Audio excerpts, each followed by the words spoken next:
picture that you see here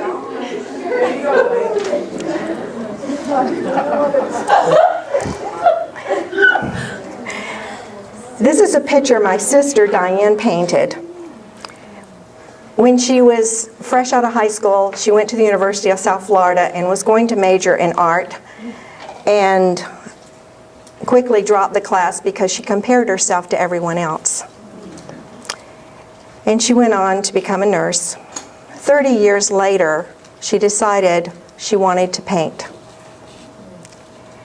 Within 2 months, she broke her back. She was paralyzed for a short time.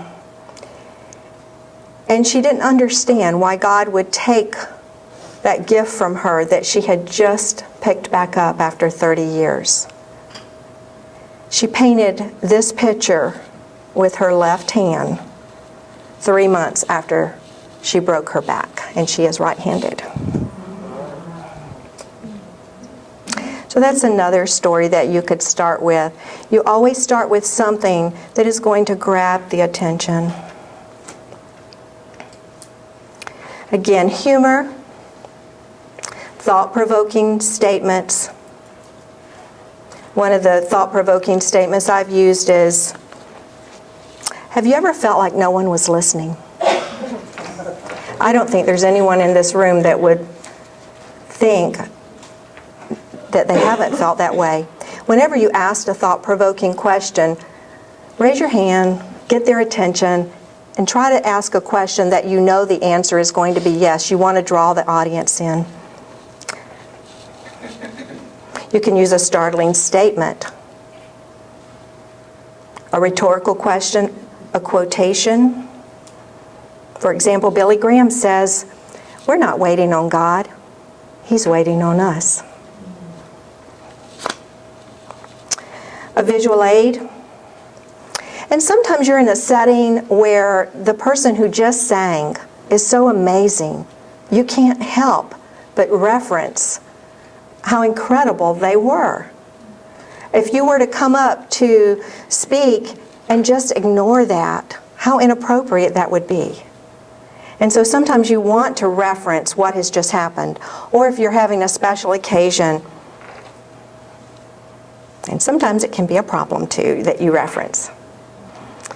Now you tie it together.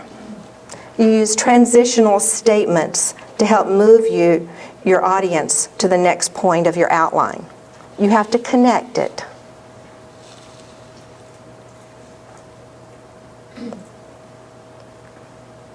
And then you're ready to create your plan. So in summary, you have to determine your aim. What is your purpose? Why are you speaking? What is it that you have to say? What is the message? Again, it does not have to be in a conference. It can be in a small group. And you may not be going through all of this as a talk, but you do need to know why you are speaking. If you're in a small group and you have a message to say, you can guide that conversation along, because people oftentimes that need the Lord are going to throw up those things that try to detour you. And you have to recognize, learn to listen, learn to be quiet, and learn to really hear their heart, because they'll throw a lot of things out there that they're not really meaning. So if you know your purpose and you know your aim, and you're just sitting and listening, whether you're speaking in a large group or whether you're speaking one-on-one or in a small group, if you know your purpose of why you're speaking, then you can guide that conversation along. If you are given a talk, remember the first thing you start with is your outline. Usually three points, maybe 5, not much more than that.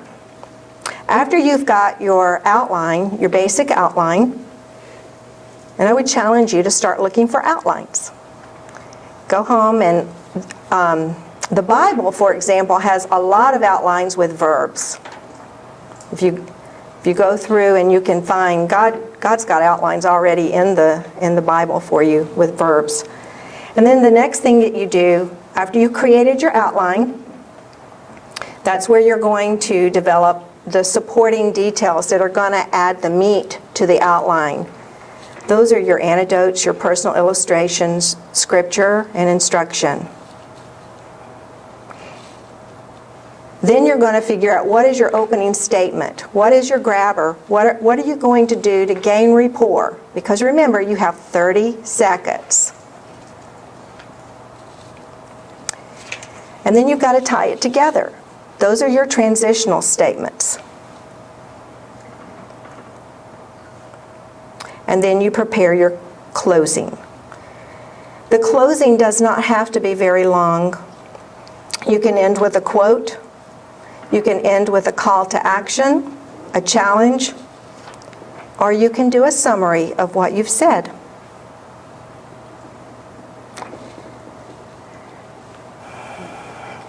I saw this picture in Georgia. I don't think I would see it in Florida, but I thought it was really cool. And this picture, to me, is a great closing because God will never give up on you, so don't give up on yourself. If you look at these, though, it shows you some of the ways that you can close a talk or anything when you're speaking to someone. You know, when living with a salesman, I've learned the close is the important part.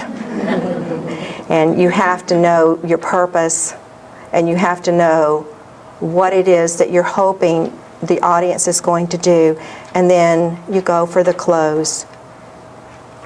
If you're sharing with someone about the Lord, you could just simply say, is there anything that would keep you from accepting Jesus tonight? What is standing between you and making that decision? Are you sure that if you were to die tonight, you'd go to heaven? And if they say no, then you can say, what is it that you need to know that you don't already know that would make you decide to surrender your life to the Lord? You're going for that closing to help them to understand they need to make that change. And your talk may not be about salvation, but you are still looking for bringing change in their life. So my closing to you is, what is it that you're looking for? What is your purpose? What has God purpose for this season in your life?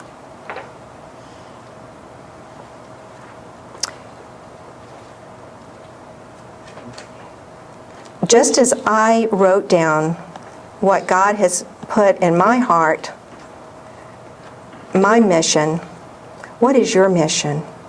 What is God laying on your heart? What is your mission? As you spend time with the Lord, ask Him. You know, and this is the season for now, because God changes us and grows us. And you may be really surprised at the things that are coming down later in your life. We don't always see what He's doing. But my challenge to you is to spend time alone with the Lord and ask Him to reveal to you what is your purpose and what is your mission for this time in your life.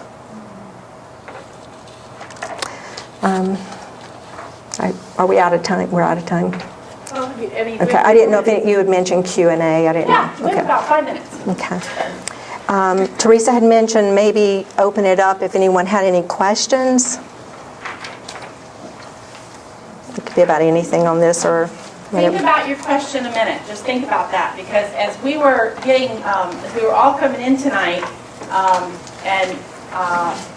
mentioned to you early on, when you got the letter inviting you, you were probably thinking, what is this all about? And even sitting here tonight, you might be thinking, well, I am never standing up in front of anybody and talking about anything, so I don't really need all this information.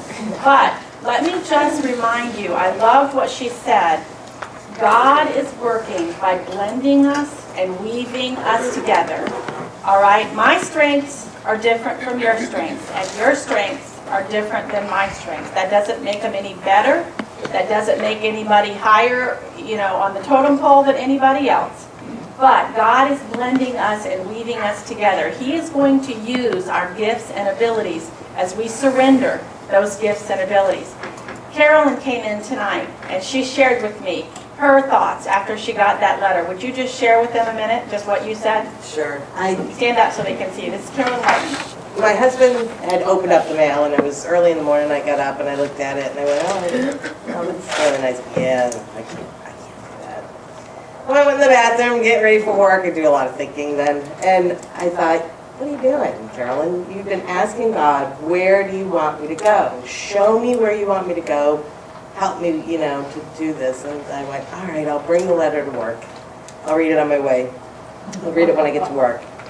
So my husband I told him about this, how my little conflict with myself, and so he was driving to work and he had the radio on, and he's listening to Christian talk radio, and it's usually one pastor, but there was this lady on, and she was talking about how, we really need to pay attention to what God is saying to us, and she said, it's kind of like sometimes if you get that letter in the mail from the church, or something, and you say, nah, I don't want to do that, but you better really pick it back up and read it. And I went, okay,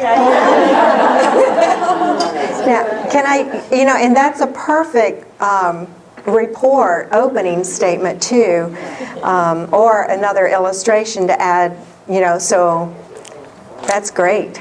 And it's, it's not like you had to tell a joke. It's something that really happens in your life, and we all have things that happen in our life that they mean a lot more when you're sharing that than just trying to tell a joke. Those personal experiences. Right. Thank you for sharing that. So ladies, thank you, Ginger. That was wonderful.